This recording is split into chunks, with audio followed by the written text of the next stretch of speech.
Hello guys, চলে এলাম আবার খেলা খবর চ্যানেলে বিগ আপডেট নিয়ে। তো চলো বন্ধুরা, আবার খেলা খবর চ্যানেলে খুব গুরুত্বপূর্ণ আপডেট আছে। পুরো ভিডিওটা তোমরা দেখতে থাকো এবং চ্যানেলে যারা খেলার খবর চ্যানেলে যারা নতুন আছো অবশ্যই চ্যানেলটাকে সাবস্ক্রাইব করে পাশে থাকো এবং বেল আইকন ঘন্টাটা ঢং করে বাজিয়ে দাও। তো চলো ফার্স্টে প্রথমেই বলি বেশি লাইক এবং শেয়ারটা করে দিও। তো চলো ভিডিওর দিকে আসা যাক। তো ফার্স্টে এই যে আপডেটটা বলবো, আগামীকাল কিন্তু নিশ্চয়ই তোমরা জানো মোহনবাগান বনাম কেরালা ম্যাচ ছিল। তো মোহনবাগান দুর্দান্ত কাল জয় পেয়েছে। তো খেলার ফলাফল হয়েছে 4-3। সেক্ষেত্রে মোহনবাগান প্রচুর কিন্তু চান্স মিস করেছে লাস্টের দিকে এসে। এটা 4-3 না হয় কিন্তু 6-3 হতে পারত কালকের ফলাফল। মোহনবাগানের মনবীর সিং একটা গোল মিস করেছে, দুর্দান্ত গোল। আরমান্দো সাদিকও একটা গোল মিস করেছে এবং লিস্টন কোলাসও গোল মিস করেছে। 3টে গোল কিন্তু আরও এক্সট্রা হতে পারত।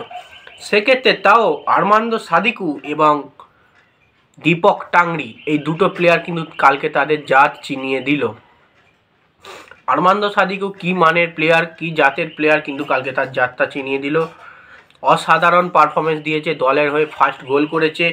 দল আবার যেই এক গোলের ড্র রয়েছে সেই ক্ষেত্রে 2-1 এগিয়েও দিয়েছে দলকে, আবার প্রায় 2টো গোল করেছে কাল আরমান্দো সাদিকু। অসাধারণ পারফরমেন্স দিয়েছে এবং 3-2 করতে সিদ্ধহস্ত হয়েছে কিন্তু দীপক টাংরি ডিফেন্সে ভালো খেলে নিশ্চয়ই জানো, মিডফিল্ডে। এবং কালকে কর্নার থেকে হেডে দুর্দান্ত একটা গোলে দলকে 3-2 গোলে এগিয়ে দেয়। তো দীপক টাংরি এবং আরমান্দো সাদিকু কিন্তু এই দুটো প্লেয়ার আগামীকাল তাদের কিন্তু জাত চিনিয়ে দিল। আরমান্দো সাদিকু কিন্তু গোল করে বলেছে ম্যাচ জিতিয়ে। তো দলের সবাই আমরা ভালো খেলছি, আমার পারফরমেন্সটাই একটু খারাপ চলছিল।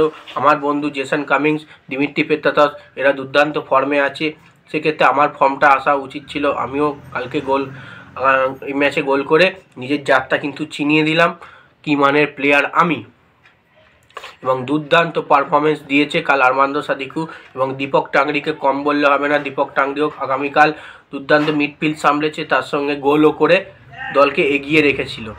সেক্ষেত্রে ফলাফল 4-3 হয় এবং ম্যাচটা জিতে মোহনবাগান কিন্তু লিগ শিল্ডের টপে উঠে যায়, লিগ শিল্ড পাওয়ার দৌড়ে একদম টপে উঠে গেল এবং টেবিল টপ হয়ে গেল মোহনবাগান দুর্দান্ত পারফরমেন্স করে। নেক্সট যে আপডেটটা আছে বিশাল ক্যাথকে নিয়ে। বিশাল ক্যাথ একটু সমস্যায়, কি সমস্যায় নিশ্চয়ই তোমরা জানো। ডার্বি ম্যাচে একটু হাঁটুতে চোট ছিল, সেই হাঁটুতে চোটের কারণে কালকে লাস্ট যে গোলটা খায় সেই গোলটা কিন্তু পুরোপুরি বোঝা গেছে তার হাঁটুতে হালকা চোট আছে। সেক্ষেত্রে ওইরাম বল কিন্তু বিশাল ক্যাথ প্রচুর সেভ করেছে তার নিজের বাহুবলে। এবং ডার্বি ম্যাচেও দেখেছো ঠিক সেম হেডে, ক্লেটন সিলভার হেডে যে বলটা সেভ করেছিল ঠিক ওর থেকেও দুর্দান্ত একটা সেভ করেছিল। সেক্ষেত্রে কালকে ডিয়ামান্টকাসের 3 নম্বর গোলটা কেরালা ব্লাস্টারে কিন্তু ওইটা সেভ করতে পারতো, হাঁটুটা মুড়ে যাওয়ার কারণে সেক্ষেত্রে বলটা গ্রিপ করতে পারে না। তার হাঁটুতে হালকা চোট আছে কিন্তু হাঁটুতে বিশাল ক্যাথে। তো হাঁটুতে হালকা চোট নিয়ে একটু সমস্যায় রয়েছে এবং আশা করি সমস্যা কেটে যাবে, কারণ মোহনবাগানে কাল লাস্ট ম্যাচটা ছিল। এরপরে কিন্তু 14 দিনের বিরতি হবে, বিশাল ক্যাথ কিন্তু রেস্ট পাবে কিন্তু বলা যাচ্ছে না। তারা কিন্তু ইন্ডিয়া টিমের হয়ে চলে যেতে হবে খেলতে, আফগানিস্তানের সঙ্গে ইন্ডিয়ার খেলা আছে, সেক্ষেত্রে ইন্ডিয়া টিমের হয়ে কিন্তু পারফরমেন্স দিতে হবে। সেক্ষেত্রে কিছুদিন হলেও 2-3 দিন হলেও কিন্তু রেস্ট পাবে বিশাল ক্যাথ। এটাই হচ্ছে বিশাল ক্যাথের সমস্যা যেটা বলা হচ্ছে। এবং লাস্ট যে আপডেটটা দেবো সেটা হচ্ছে কিন্তু অ্যান্টোনিও লোপেস হাওয়াসকে নিয়ে। অ্যান্টোনিও লোপেস হাওয়াস বললো আমরাই সেরা।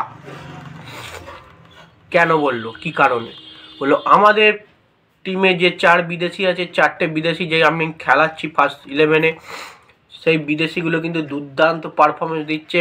প্রতিটা টিমের বিদেশির থেকে কিন্তু আমাদের টিমের বিদেশি দুর্দান্ত পারফরমেন্স দিচ্ছে। যেমন আরমান্দো সাদিকু আজকের ম্যাচে দুর্দান্ত পারফরমেন্স দিয়েছে, জেসন কামিংস পারফরমেন্স দিয়েছে এবং তার সঙ্গে দিমিত্রি পেত্রাতস, হেক্টর ওয়েস্টে দুর্দান্ত পারফরমেন্স দিচ্ছে। আর না বললেই হয় যে জনি কাউকো কিন্তু মিডফিল্ডে অসাধারণ ভরসা যোগাচ্ছে।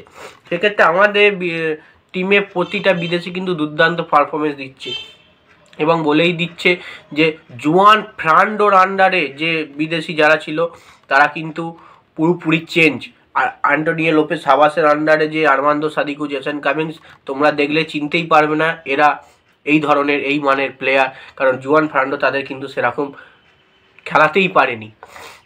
এবং সেটা কিন্তু আর্মান্দো সাদিকও নিজেই বলেছে, আমার কোচ আমাদের সেরাটা শেখাচ্ছে। জুয়ান ফার্নান্ডোর থেকে অ্যান্টোনিও লোপেজ সাবাজ কিন্তু অনেকটাই বড় মানের কোচ, অনেকটাই সেরা কোচ। আমাদের মানে কোন জায়গাটা কি ভুল, কোন জায়গাটা ঠিক পুরোপুরি বুঝিয়ে দিচ্ছে। সেক্ষেত্রে আমাদের পারফরমেন্সটা দিতে খুব সহজ হচ্ছে। সেক্ষেত্রে অ্যান্টোনিও লোপেজ সাবাজ কিন্তু বলেই দিয়েছে আমাদের টিমের প্রতিটা প্লেয়ার কিন্তু 100% দিচ্ছে, তার মধ্যে বিদেশিরাও পুরোপুরি ফর্মে চলে এসছে। সেক্ষেত্রে আমরাই শিল্ডটা পাবো, আর আমরাই সেরা হচ্ছে, আইএসএল এর সেরা টিম হচ্ছে আমরাই। তো এটাই হচ্ছে অ্যান্টোনিও লোপেজ সাবাজ বললো। তো যাই হোক, ভিডিওটা যেইটুকুই, ভালো লাগলে লাইক কমেন্ট শেয়ার সাবস্ক্রাইব করে পাশে থাকো। বাই, আবার নেক্সট ভিডিও দেখা হচ্ছে। আর তাড়াতাড়ি 2000 সাবস্ক্রাইবটা করে দাও, যাতে মোটিভ হয় তোমাদের আরও ভালো ভিডিও দিতে পারি। বাই।